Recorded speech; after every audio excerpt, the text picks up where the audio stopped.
Assalamualaikum warahmatullahi wabarakatuh. Perkenalkan, nama saya Haura Ataya Salka dari kelas IF 4204 dengan NIM 13011183454. Pada kesempatan kali ini, saya akan mempresentasikan laporan tugas besar tahap 1 mata kuliah pembelajaran mesin yaitu clustering. Pertama-tama akan ada 6 pembahasan yang akan saya bahas nanti.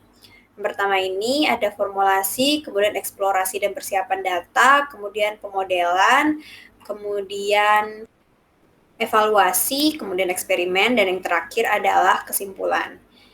Saya akan memulai dari nomor 1 yaitu formulasi masalah. Yang pertama itu ada articulate your problem clearly. Jadi program ini berfungsi untuk memprediksi apakah besok akan turun salju atau tidak. Kemudian identify your data sources, yaitu dataset yang digunakan adalah dataset salju. Kemudian ada identify potential learning problems, yaitu solusi yang ditampilkan adalah pengelompokan atribut yang memungkinkan salju turun besok. Kemudian yang terakhir adalah think about potential bias and ethics, yaitu fitur atribut yang digunakan adalah suhu min, hujan, sinar matahari, dan penguapan.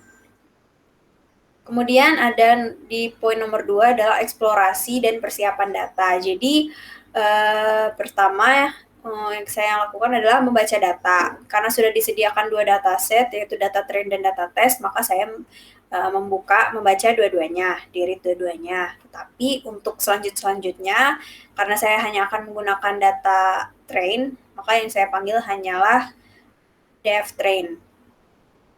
Kemudian ada menampilkan data teratas. Menampilkan data teratas ini untuk memastikan bahwa data train sudah berhasil dibaca. Kemudian setelah itu menampilkan jumlah baris dan kolom. Jadi ada 109.095 baris dengan 24 kolom. Kemudian menampilkan informasi tipe data setiap kolomnya. Kemudian di describe, menampilkan deskripsi dari jumlah barisnya, kemudian rata, standar deviasi, nilai min, max, dan lain-lain. Kemudian mengecek apakah setiap kolom itu memiliki data nul. Jadi dapat dilihat ternyata kecuali kolom ID, tanggal, dan kode lokasi semuanya memiliki data nul atau none. Kemudian juga dicek apakah data tersebut memiliki duplikat setiap kolomnya dan ternyata 0. Karena 0 tidak diapa-apakan. Nah, karena untuk data yang kosong tadi atau data yang none itu tadi kalau di drop nanti malah habis datanya, maka saya menggunakan metode input missing values. Nah, karena ada 2 jenis tipe data yaitu string dan numerik. Untuk data numerik sendiri saya melakukan fill dengan raratanya, sementara untuk data stringnya saya isi dengan modusnya atau nilai yang sering muncul.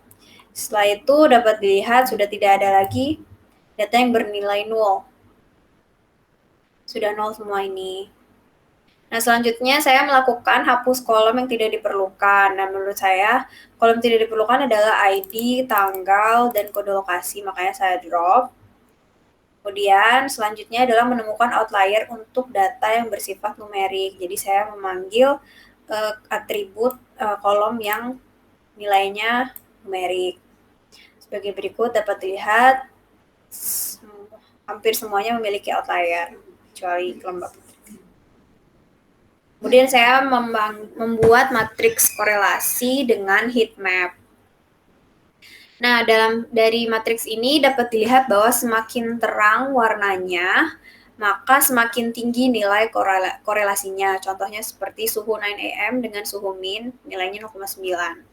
Sementara semakin gelap warnanya, maka menandakan bahwa kedua atribut tersebut tidak memiliki korelasi. Contohnya tuh ini, minus 0,55, yaitu awan 3 PM dengan sinar matahari. Selanjutnya ditampilkan persebaran data tiap kolom menggunakan histogram sebagai berikut. Kemudian untuk data yang bersifat string, saya menggunakan count plot untuk menghitung setiap kategorinya itu ada berapa sih jumlahnya. Contohnya ada arah angin terkencang ini, yang paling banyak itu untuk kategori W atau west. Kemudian untuk yang arah angin 9 AM ini kategori N atau North paling banyaknya. Kemudian untuk arah angin 3PM paling banyak ini C, SE atau Southeast, yaitu Tenggara. Kemudian yang terakhir ini ada bersalju hari ini dan bersalju besok, karena atributnya memiliki 2 kategori saja, yaitu ya dan tidak, jadi dapat dilihat kalau yang untuk bersalju hari ini dia tidak, kemudian untuk bersalju besok dia tidak. Kemudian masuk ke feature engineering. Saya melakukan binding untuk atribut arah angin. Nah, isi kategori arah angin itu mata angin yang lumayan banyak ya. Karena defaultnya itu mata angin itu cuma 4, yaitu west, east, north, sama south. Jadi saya melakukan binding. Contohnya seperti ini untuk west, southwest, itu saya masukkan menjadi, saya ganti menjadi W atau west. Terus east, southeast, saya ganti menjadi east saja. Kemudian south, southwest, saya ganti menjadi west saja. Dan sebagai berikut.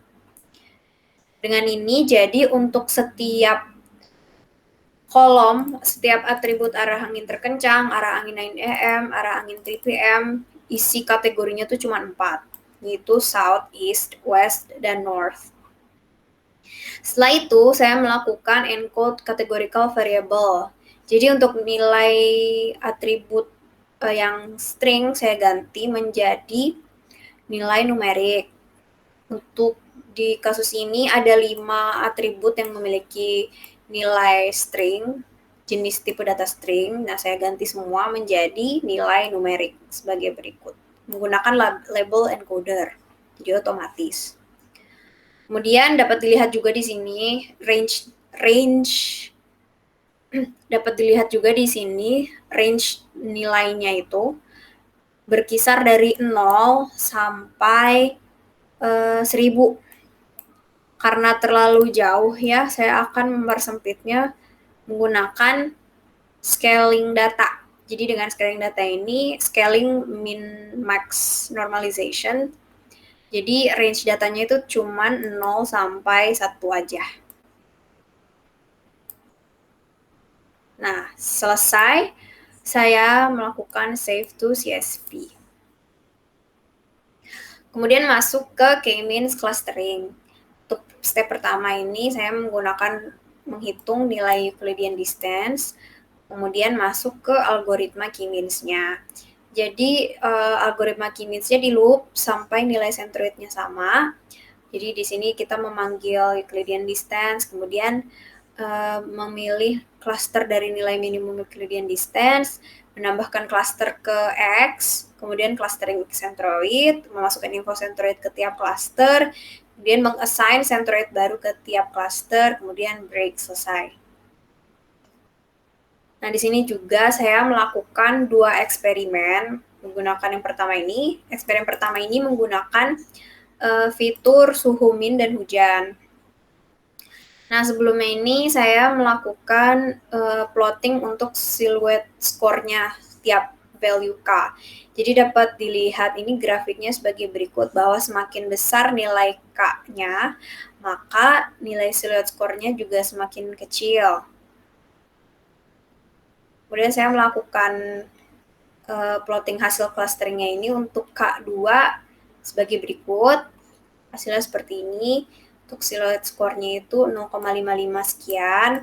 Kemudian untuk K sama dengan 3, hasil clusteringnya sebagai berikut. Hasil silhouette score-nya juga 0,52 sekian. K4, hasil clusteringnya sebagai berikut. Kemudian silhouette score-nya 0,495. Selesai dengan eksperimen 1, saya masuk ke eksperimen 2. Nah, di eksperimen 2 ini saya menggunakan fitur sinar matahari dan penguapan. Sama seperti sebelumnya, dapat dilihat grafiknya sebagai berikut. Nah, untuk K2-nya, hasil clusteringnya sebagai berikut, kemudian silhouette score-nya 0,579 sekian. Untuk K sama dengan 3, hasil clusteringnya sebagai berikut, kemudian silhouette score-nya 0,7248. Sementara untuk K sama dengan 4, hasil clusteringnya sebagai berikut, dan silhouette score-nya bernilai 0,68 sekian.